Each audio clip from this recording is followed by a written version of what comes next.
Okay, सो आज हम पढ़ने वाला है क्लास 10 CBSE 2026 जो आज 17 फरवरी को हुआ है। पेपर 434-3 सेट 3 का हम करने वाले हैं। सेक्शन बी का सेकंड क्वेश्चन है 23rd। In given figure QR is parallel to CB and RP is parallel to AC।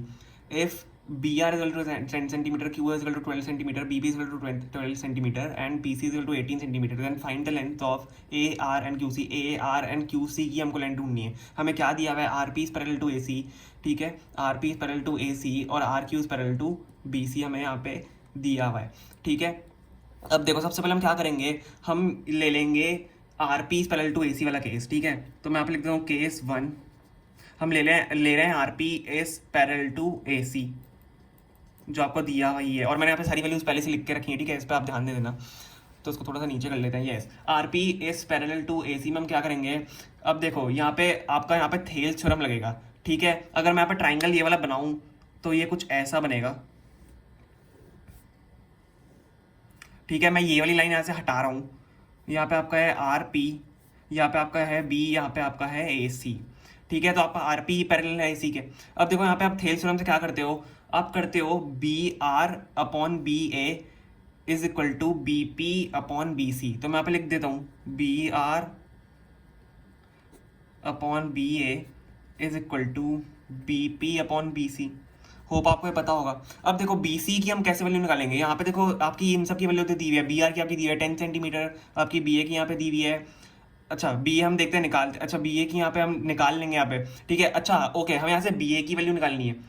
अब एक चीज़ नोटिस करो, यहाँ पे BA की वैल्यू हमें नहीं दी हुई है, हम BC तो निकाल लेंगे। BC हम कैसे निकाल लेंगे, BP प्लस PC से हम निकाल लेंगे। तो सबसे पहले मैं यहाँ से BC ही निकाल लेता हूँ, ठीक है।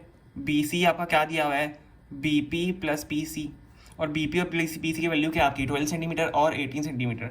12 प्लस 18 हमें यहाँ पे दिया हुआ है, तो आपका आ जाएगा 30 सेंटीमीटर। BC तो आपका हमारा निकल गया 30 सेंटीमीटर। यहाँ से हम फाइंड कर लेते हैं BA की वैल्यू। तो हम यहाँ से BA की वैल्यू फाइंड करेंगे। सबसे पहले हम वैल्यूज डाल देंगे। BR की आपको दिया हुआ है 10 सेंटीमीटर, ठीक है, मैं अभी सेंटीमीटर लिख नहीं रहा हूँ, ठीक है। नीचे आपका है BA इज इक्वल टू आपका BP क्या दिया हुआ है 12 सेंटीमीटर, और हमने अभी निकाला BC 30 सेंटीमीटर, ठीक है। तो आप जब इसको कैलकुलेट करोगे तो आपका BA यहाँ से क्या आ जाएगा, BA आप यहाँ से ऊपर भेजोगे, 30 को आप यहाँ से ऊपर भेजोगे तो 10 इंटू 30 अपॉन 12 आपका आएगा, और जब आप इसको कैलकुलेट करोगे तो आपका BA निकल के आएगा 25 सेंटीमीटर, ठीक है। आपका BA आ गया 25 सेंटीमीटर। अब देखो आपका हमें क्या किसकी वैल्यू निकालनी है, हमें AR की वैल्यू निकालनी है। हमें ये AR की वैल्यू निकालनी है, तो AR आपका क्या होगा, BA माइनस BR होगा, BA माइनस BR, इसलिए हमने यहाँ से BR निकाला, BA निकाला। BA माइनस BR आपका AR की वैल्यू होगी, तो हम यहाँ से कर लेते हैं। BA आपका है 25, पहले मैं आप लिख ही देता हूँ, चलो आपके लिए। AR is equal to BA minus BR, ठीक है। BA माइनस BR आपका AR है, तो AR क्या है आपका 30, B आपका है 25 सेंटीमीटर, माइनस BR की हमें यहाँ पे वैल्यू दी हुई है 10 सेंटीमीटर, 10 सेंटीमीटर। तो आपका यहाँ से AR क्या निकल के आ जाएगा 15 सेंटीमीटर। तो हमें AR की वैल्यू फाइंड करनी थी, हमने AR की वैल्यू तो फाइंड यहाँ पे कर ली है। AR is equal to 15 centimetre. इसी तरीके से हम यहाँ पे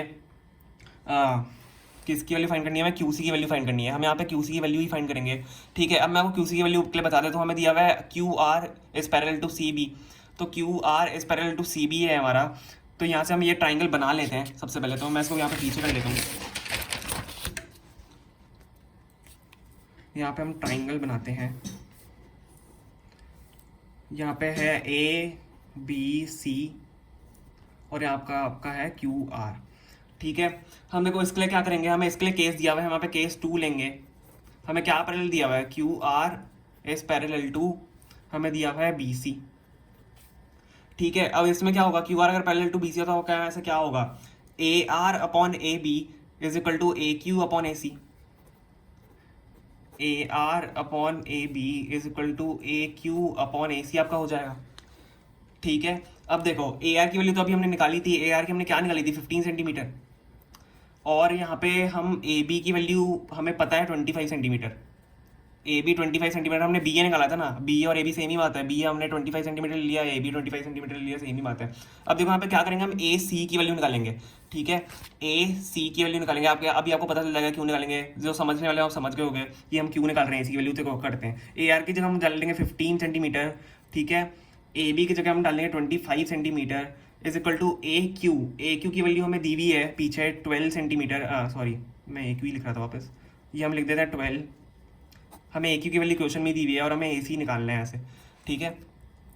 देखो सबसे मेन चीज़ ये होती है आपको फाइन क्या करना है, आपको वो पता होना चाहिए, ठीक है। तो आपका ए सी यहाँ से आ जाएगा 15, ए सी आपका यहाँ से ऊपर जाएगा 12 इंटू 15 होगा आपका, 12 इंटू 25 होगा अपॉन 15 होगा, ठीक है। ए सी की वैल्यू आप निकालोगे तो आपकी ए सी की वैल्यू यहाँ से क्या आएगी, तो आप जब इसको कैलकुलेट करोगे तो 20 सेंटीमीटर आपकी ए सी की यहाँ से वैल्यू आ जाएगी। अब देखो हमें क्या निकालना था, हमें निकालना था क्यू सी, ठीक है। क्यू सी की हमें वैल्यू फाइंड करनी है, तो क्यू सी आप कैसे निकालोगे, ए सी माइनस ए क्यू, ठीक है। ए सी माइनस ए क्यू, इसलिए हमने यहाँ पे ए सी की वैल्यू यहाँ पे फाइंड करी थी, तो हम लिख देते हैं यहाँ पे Q C is equal to A C minus A Q. तो यहाँ से क्या होगा, क्यू सी की हम कैसे निकालेंगे वैल्यू, ए सी अभी हमने निकाला 20 सेंटीमीटर, और जो ए क्यू है वो आपको 12 सेंटीमीटर दिया हुआ है, ठीक है। तो आपका यहाँ से क्या आ जाएगा आंसर, 8 सेंटीमीटर। जब आप इसको कैलकुलेट करोगे आपका 8 सेंटीमीटर आएगा, तो क्यू सी की वैल्यू हमारी आ गई 8 सेंटीमीटर, ठीक है। तो हमें निकालनी थी क्यू सी और ए बी की वैल्यू हमने फाइंड कर ली है, ए आर की वैल्यू सॉरी। तो ए आर हमारा यहाँ से आ गया है 15 सेंटीमीटर जो हमने पीछे फाइंड किया, और हमारा क्यू सी आ गया है यहाँ से 8 सेंटीमीटर जो अभी हमने फाइंड किया। तो आपके दोनों ये आंसर हो गए हैं। बहुत ईजी क्वेश्चन था, बस आपको थेल्स थ्योरम लगाना आना चाहिए और कुछ नहीं है।